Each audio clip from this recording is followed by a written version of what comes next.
Le pregunto, doctora, ¿considera usted que el país necesita, por lo menos en algunos sectores, no en todos, una reconciliación a través, pues, de la concordia y de pensar que finalmente todos somos mexicanos, ¿no? O sea, chairos, sí somos mexicanos y a todos queremos que les vaya bien a nuestro país, y siento cierta polarización en donde veo que amigos se dejan de hablar.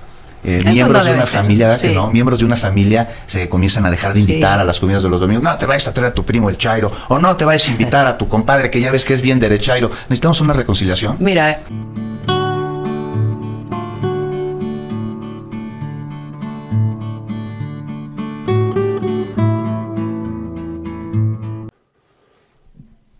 vamos a ir a esta entrevista que le hizo el periodista de Radio Fórmula, Juan Becerra, donde la candidata a la presidencia por Morena, Claudia Sheinbaum Pardo, compartió cuáles fueron sus inicios en la política mexicana. Comentó cómo es que ha logrado equilibrar la política con la vida personal. También aseguró que el plan de seguridad que se implementó en la Ciudad de México se puede replicar a nivel nacional, y comentó que de llegar a la presidencia el mismo plan se llevará a cabo.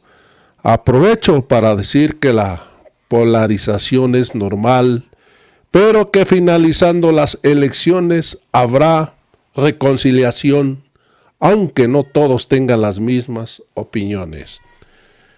Y es que hace algunas semanas Claudia Sheinbaum compartió una plática que tuvo con la ex fiscal Ernestina Godoy y el de Seguridad Pública de la Ciudad de México, Omar García Harfuch.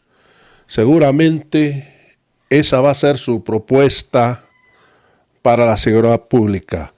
Amigos, vamos a ir a esta entrevista muy interesante que se dio con el periodista de Radio Fórmula. Con muchísimo gusto saludo a la doctora Claudia Sheinbaum, que nos acompaña esta tarde aquí en cabina, en Grupo Fórmula. No es casualidad esta canción, doctora. En alguna ocasión le escuché decir que era su favorita. Sí, una de todas. Mis favoritas. Una de ellas. Favoritas. Sí, exactamente. Doctora, no es casualidad que usted esté aquí, y no solo me refiero a esta charla, a la cual le agradezco que haya estado con nosotros aquí, sino que sea precandidata, porque me parece que aún es el término oficial, ya soy candidata. Ya en el INE, estamos en intercampaña, pero ya soy candidata. Que sea usted candidata a la Cuarta Transformación. No es casualidad, usted no la puso nadie, no la puso un señor, no la puso un dedo. Fue una encuesta. Pero fue una encuesta que tiene como resultado una trayectoria. Pues sí, la verdad, a ver, yo nunca pensé que iba a ser candidata a la presidencia de la República. Yo creo que eso es interesante, ¿no? Porque la vida me fue, la verdad, realmente hace poco, en el 22, porque ni siquiera como jefa de gobierno. Cuando el presidente nos nombró en una mañanera a Marcelo Ebrard, a Ricardo Monreal, a Adán Augusto después, ahí me cayó el 20 de que era una posibilidad. O sea, antes ni siquiera como jefa de gobierno yo estaba pensando en esa posibilidad. Pero en efecto, pues tengo muchos años, al mismo tiempo que me dediqué a la academia, de servidora pública, y también pues luchando por la democracia, la transformación y la justicia en nuestro país. Es que son muchas las batallas que usted ha entablado, no solo en la academia, o no solo como gobernante, sino también luchas sociales. Tiene usted una trayectoria, doctora, ¿y por dónde le gustaría empezar a conversar sobre esta trayectoria? ¿La prepa? ¿La secundaria? Sí, a ver, yo estudié en el CCH Sur, y bueno, te voy a decir, o les voy a decir, la primera marcha en la que participé tenía yo, creo que 11 años, o 10 años tal vez. ¿La primaria? Sí, en la primaria, porque se hizo una marcha contra la guerra de Vietnam. Entonces esa fue la primera vez, pero obviamente era una niña y habíamos muchos niños que estábamos ahí. Pero sí sabíamos pues que era contra la guerra, ¿no? Porque fue la construcción de la paz. Pero realmente la primera vez que yo participé fue a los 15 años, cuando entré al CCH Sur, porque entonces no había tantas preparatorias como ahora. Y había un movimiento de rechazados que se daba cada vez que había el examen de admisión, que decían quién había entrado, y había muchísimos jóvenes que no podían entrar a la preparatoria. Y entonces mi pregunta fue, ¿cómo es que yo entré y tantos jóvenes no entraron? Entonces, aún cuando había entrado, pues me involucré apoyando a los jóvenes que no habían entrado a la universidad. Esa fue la primera vez. La primera de muchas. Recuerdo una sobre la gratuidad de la UNAM, doctora. Sí, eso ya fue después. Sí, ya. Yo estudié, terminé el CCH, después hice la carrera de física. Y ahí en la Facultad de Ciencias, que éramos muy participativos en la facultad, vino un movimiento en contra de reformas que hizo un rector, el rector Carpizo, que en realidad era una ola de reformas que venían con el inicio del neoliberalismo. Estamos hablando del 86-87. Y ahí el entonces rector pasó reformas que decían por obvia resolución en el Consejo Universitario, y lo que querían era aumentar las cuotas de la universidad, entre otras reformas. Y ahí también ahí sí hubo una movilización muy grande, llenamos el Zócalo de la Ciudad de México, entre otros espacios, se hizo un diálogo. Nos hacen pensar que es muy cara la vida fit, pero no más déjate caer. Somos la generación que empezó desde cero. Con X-Gear somos de oro y acero. Le meto a la proteína, la creatina y los suplementos X-Gear. Mi cuerpo grita fuerza, potencia y resistencia. Con X-Gear, detenerte jamás. Público, y el tema central ahí, que es interesante porque sigue siendo debate, imagínate tantos años, decían entonces, es que la educación no la valoran los estudiantes porque no pagan por ella. Ese era el debate que tenía la autoridad universitaria y obviamente el gobierno. Y nosotros como estudiantes decíamos, a ver, es que la educación no es una mercancía, no es un privilegio de aquellos que la puedan pagar. Es un derecho establecido en el tercero constitucional.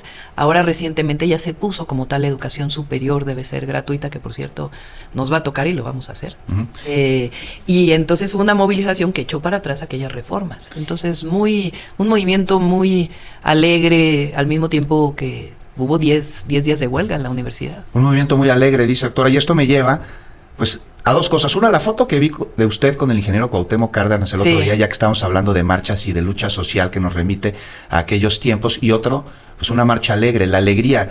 Se marchó por la democracia muchísimo tiempo, cuando la democracia para nada era un derecho que teníamos los mexicanos. Ahí está clarísimo, y la historia lo tiene muy, muy marcado. No vamos a entrar en detalle ahorita, pero ya lo sabemos, ¿no? Fraudes electorales, así es. Una enorme cantidad. Si alguien luchó por la democracia es nuestro movimiento. ¿Cómo eran esas marchas a diferencia de las de ahora, doctora? Pues yo me acuerdo que había eran música. muy respetuosas, por cierto, del patrimonio del centro histórico.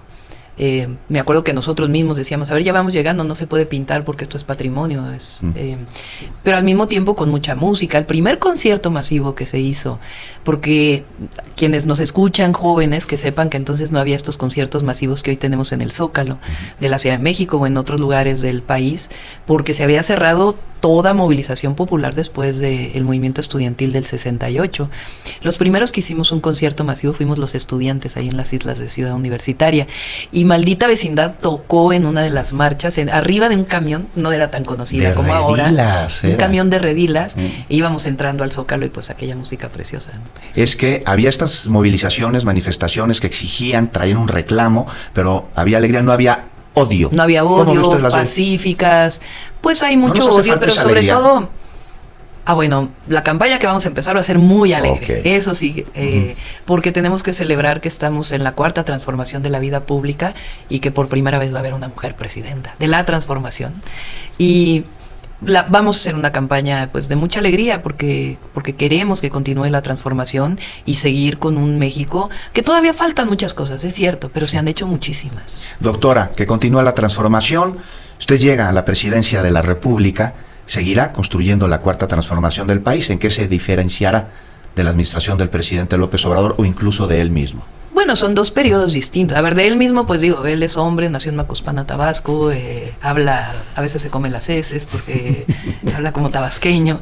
Y en mi caso, pues nací en la Ciudad de México, yo estudié ciencia, él estudió ciencia política, y eso pues ya marca diferencias, somos de una generación también distinta, pero hay algo que nos une, que son los principios por los cuales luchamos. Y son principios que venimos desde hace mucho tiempo luchando por ellos. Son principios en donde haya más justicia, más libertades, más democracia. Fíjate, ahora la oposición, la derecha quiere apropiarse de estos conceptos. Democracia, libertades, Y en realidad esos conceptos vienen de quien hemos luchado históricamente más ahora en la Cuarta Transformación. La democracia, pues como decíamos hace un rato, la democracia electoral no se ganó nada más, hubo fraudes electorales en el 88 contra el ingeniero Cuauhtémoc Cárdenas, en el 2006 contra el presidente López Obrador, en el 2012 una compra de votos masiva, y en el 2018 porque el pueblo dijo, no, ya basta, hay que participar de una manera mucho más masiva. Las libertades, a ver, no se permitía la libertad de manifestación con los gobiernos del PRI. La reprimían. El solo desafuero fue una forma de represión, de que no se quería que participara alguien con el que estaban en contra en una elección popular. Las libertades son también nuestra consigna histórica. Nosotros queremos que los mexicanos y las mexicanas seamos libres y que vivamos en un país democrático. Entonces, eso nos tiene que alegrar, porque cada vez va a haber más democracia y más libertades. Y al mismo tiempo va a haber justicia social, que es el gran tema que el neoliberalismo echó para atrás. La justicia social convirtió derechos en privilegios, derechos en mercancías, hizo que el recurso público se utilizara para incrementar el gobierno, imagínate, en nuestro país. Calderón y Fox vivieron épocas en donde el precio del petróleo era muy alto. Fox tuvo 3.2 millones de barriles de producción de petróleo diarias. ¿Y qué te recuerdas tú que hizo Fox?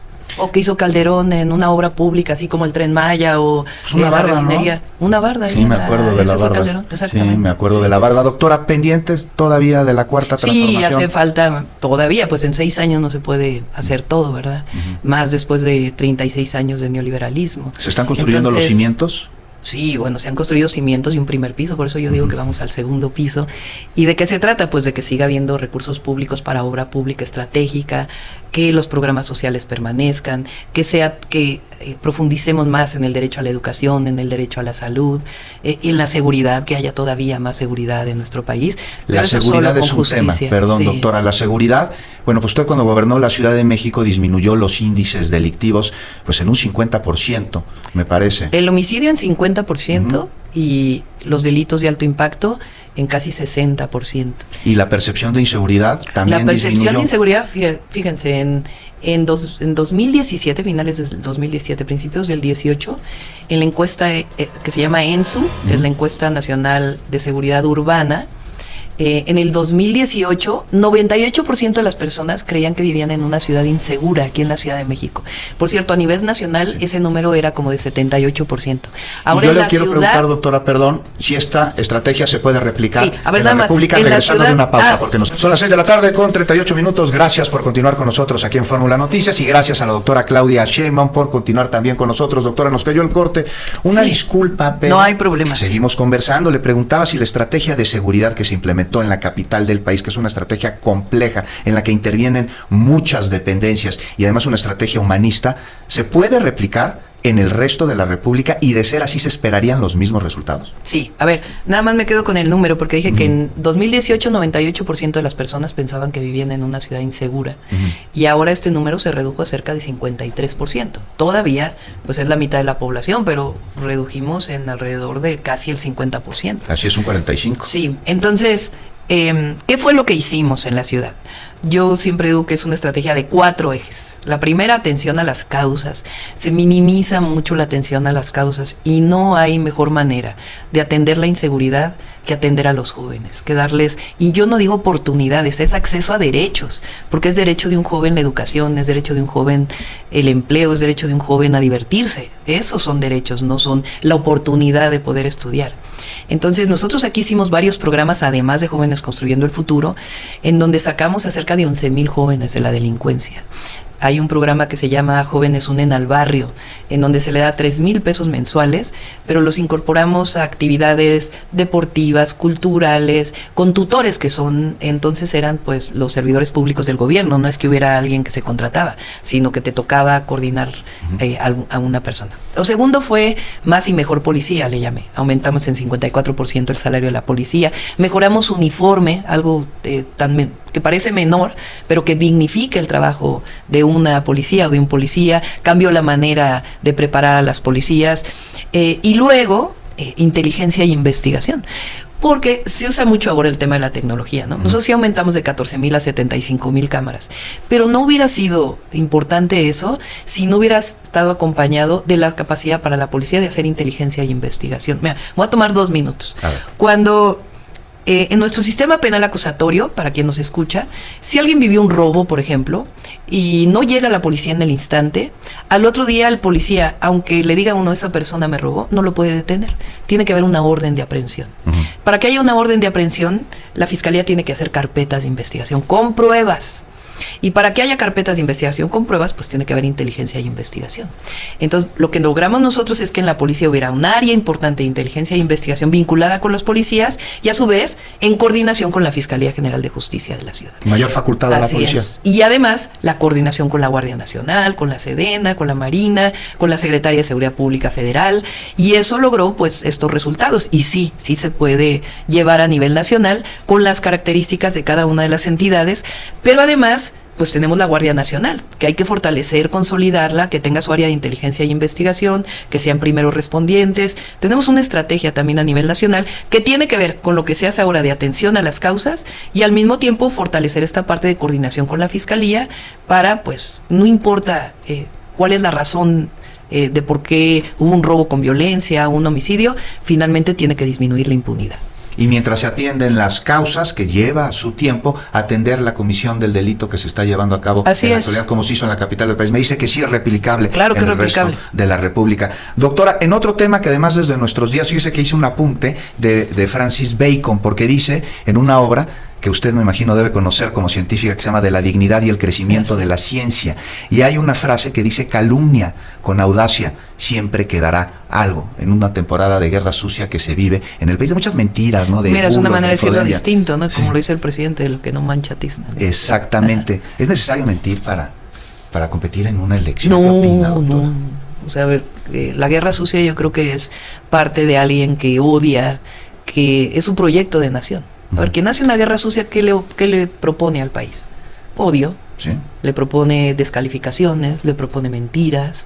En cambio, si haces una campaña que tiene que ver con campaña de propuestas y de los avances que ha tenido México, que por más que digan que no es verdad, hay muchísimos avances en nuestro país. Pues ve la situación económica, vean la situación económica hoy que hay en México. Hoy se dieron a conocer datos del INEGI, increíble, ¿no?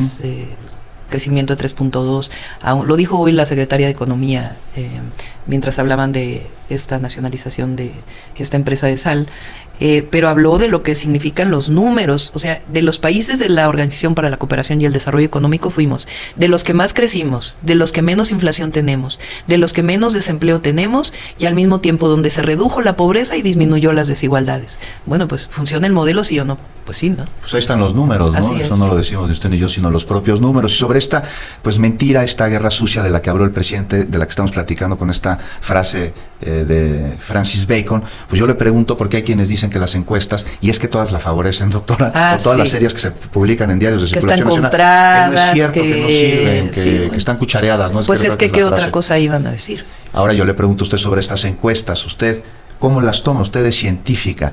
O sea, ¿se queda con estas encuestas o hay otros elementos que tomar en cuenta? Primero, pues es el entusiasmo de las personas cuando vas por el país, que ya vamos a iniciar de nuevo el recorrido a partir del 1 de marzo. Aprovecho para invitarlos. 1 de marzo, 4 de la tarde, Zócalo de la Ciudad de México. Vamos a iniciar nuestra campaña y de ahí nos vamos al recorrido por el país. Y, a ver, las encuestas, ¿qué hay que ver en las encuestas? La metodología. Primero, pues, ¿quién la realiza? Y segundo, la metodología. Hay encuestas que tú te fijas en la metodología y dicen, encuesta telefónica, 400 encuestas. Eso no es representativo del país.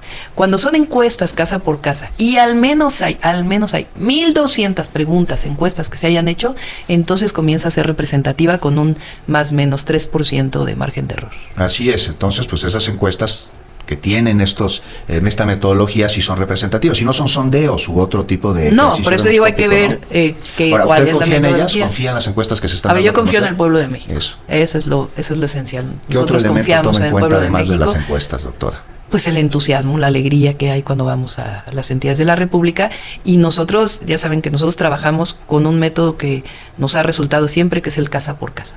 Los medios son importantes, las redes sociales son importantes, pero la mejor comunicación es la que se da frente a frente. Y por eso tenemos muchísimos voluntarios que están caminando el territorio, tocando casa por casa, repartiendo nuestro periódico, y ya pues en la campaña ya hablaremos formalmente de las propuestas. Sí, y me muero de ganas de hacerlo, doctor. Espero que podamos conversar una Sí, vez ya que inicie la platicaremos campaña de nuevo. de las propuestas y también pues del proyecto, cómo continúa. Pero antes, el territorio, me estoy diciendo usted, y un territorio pues más emblemático del país tal vez sea la Plaza de la Constitución o Así el Zócalo capitalino. El Zócalo capitalino. Así le decimos, no es el corazón de la capital, que no ha sucedido ahí, y ahí inicia usted su campaña el próximo viernes en la tarde. Normalmente las campañas cierran ahí. en los Zócalos. Ahora decidimos Usted, abrir la campaña. ¿Qué hay después del Zócalo entonces? Después del Zócalo me voy a Ciudad Juárez, y después ves que hay otras entidades de la República que tienen también elección de gobernador o jefa de gobierno. Entonces voy a estar acompañando también a nuestros compañeras que están de candidatos. Aquí en la ciudad también voy a dar la vuelta con Clara Brugada. Y vamos muy bien en todas las entidades de la República. Entonces inicia la campaña entusiasmo, alegría, con entusiasmo, alegría, con la familia, doctora. Bien, muy bien, pues tú Pero sabes van a que ir. casi hace poco. Yo lo sé, muchas felicidades, Gracias. doctora. ¿Cómo le hace con la familia? Porque usted, Pues académica, son muy, gobernante, sí, candidata, con esposo, con hijos, con nieto. Bueno, ¿Cómo afortunadamente mis hijos están grandes. ¿Cómo le hizo con tanta actividad que tenía usted? Pues cuando mira, era joven, para ¿no? las mujeres, No era fácil, ¿no? así somos las mujeres que... Las mujeres tenemos un trabajo que es el del hogar, todas las mujeres. Y a veces descansamos en otras mujeres que también hacen ese trabajo. Y además de cuidar a los hijos, hacer el quehacer de la casa, la comida, estar pendientes, pues ser esposas, pues también trabajamos, y a mí me daba tiempo pues para ir también ya con nuestro movimiento con Morena pues a otros estados, a hablar, y afortunadamente mis hijos están muy bien, tengo un nieto y... ¿Lo ve? Lo veo cuando puedo realmente, por lo menos procuro, ya sabes, por el WhatsApp, por el...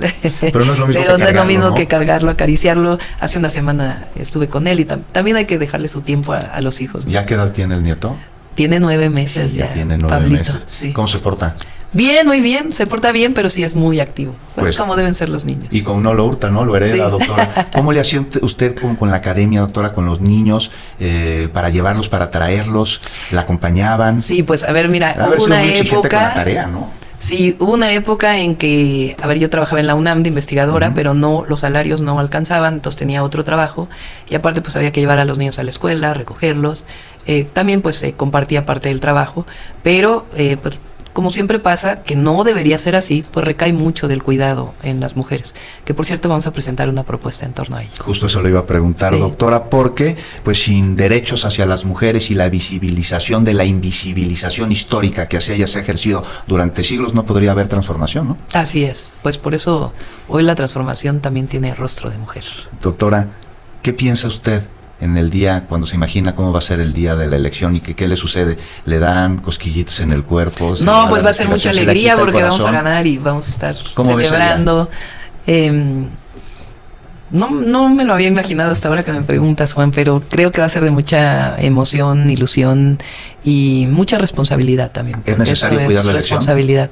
Es necesario siempre cuidar la elección porque no hay quien quiera hacer alguna maldad por ahí de la oposición en general, que son los que están acostumbrados a hacer. ¿Ve usted las condiciones en el país en materia de seguridad que se den para que se celebre el proceso electoral? Se Sí. lo pregunto porque son dichos de magistrados o de ministros que han dado en las últimas semanas en los que señalan que hay estados o zonas en la República en donde las condiciones de inseguridad podrían poner en tela de juicio la elección. Así lo han dicho a ellos, ¿eh? No pone en tela de juicio la elección va a ser pacífica, va a ser muy participativa, y ahí donde hay focos de inseguridad, pues la Secretaría de Seguridad Pública, el Gobierno de México tendrá que hacer su labor para que haya presencia de Guardia Nacional, para que pues se desarrollen pacíficamente ahí en esos lugares donde puede esperarse que haya mayor inseguridad. Doctora, en caso de que gane la elección y sea la próxima presidenta de nuestro país, la próxima presidenta. Te voy a dar de una México, entrevista. Me va a dar una entrevista. ¿Cómo se ve? Ya está. No, pero encantado. Le pregunto,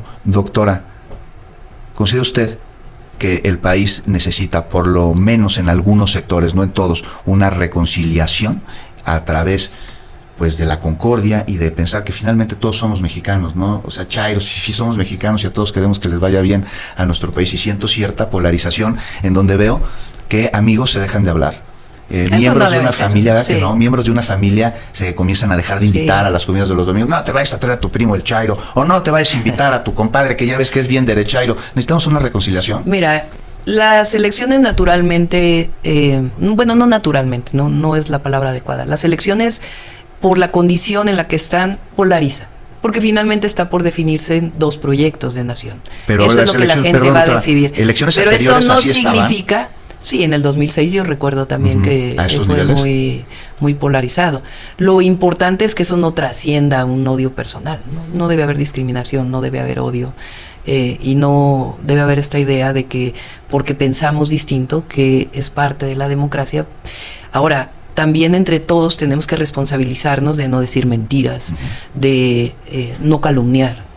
Porque cuando se roza esa parte de la calumnia, pues entonces comienza a haber un enojo muy fuerte de la otra parte también, que es natural, que alguien se enoje cuando te están calumniando, ¿no? Por supuesto. Entonces, yo creo que es muy sano que haya una discusión política de los proyectos, una discusión en las casas de qué proyecto viene hacia adelante, qué decisión tomar, pero finalmente, después de la elección, pues naturalmente viene un proceso también de reconciliación, porque pasan las elecciones y también se apaciguan, pues, las aguas. Sí se apaciguarán, doctora, después del proceso electoral. Se van a apaciguar. Quienes no ganen no quedarán. Tiene que ser muy molestos. participativa la elección. No lo creo, se va a poner todo en su lugar.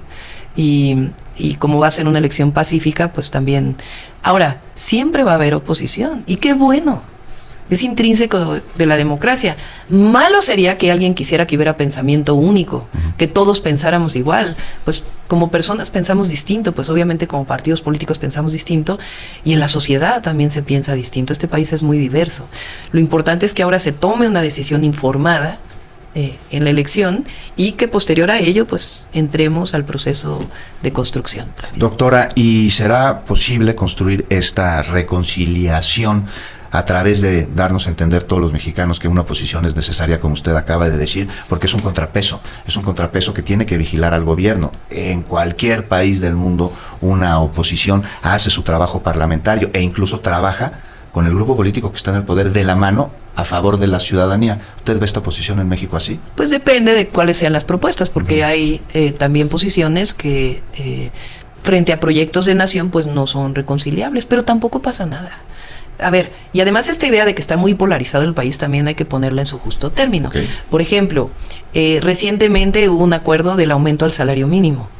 Todas las decisiones económicas importantes que se han tomado en el país, aumento del salario mínimo, desaparición del outsourcing, cambio en las pensiones y otras propuestas, cuando hubo el incremento de la inflación producto de la guerra en Ucrania, hubo un acuerdo con las tiendas comerciales para que la canasta básica no subiera de precio y eso permitió que no creciera la inflación a números que afectaran mucho a la población. Todo eso fue por consenso. Y tú dirías, ay, es que el presidente López Obrador no habla con los empresarios. No, habla con todos los empresarios y nos ponemos de acuerdo cuando hay que ponerse de acuerdo. Y cuando no estamos de acuerdo, pues tampoco pasa nada. Lo importante a veces es poner por encima lo que estamos de acuerdo y debatir en lo que no estamos de acuerdo. Esa es la democracia. Eso es la democracia, el diálogo justo, sí. Debatir en lo que no estamos de acuerdo. Pues doctora, el viernes en el Zócalo capitalino. Viernes en el Zócalo a las 4 de la tarde, todas y todos invitados a esta fiesta por la democracia. Pues doctora Claudia Sheinbaum, en verdad ha sido un gusto conversar con usted. Muchas gracias, Juan, muchas felicidades por tu programa. Muchas gracias, doctora, a usted, y ahí está, ya me dijo. Sí, ya te dije, ya es un compromiso. Que tenga bonita tarde y estamos pendientes del viernes, doctora Claudia Sheinbaum. Claro que sí. Muchas gracias.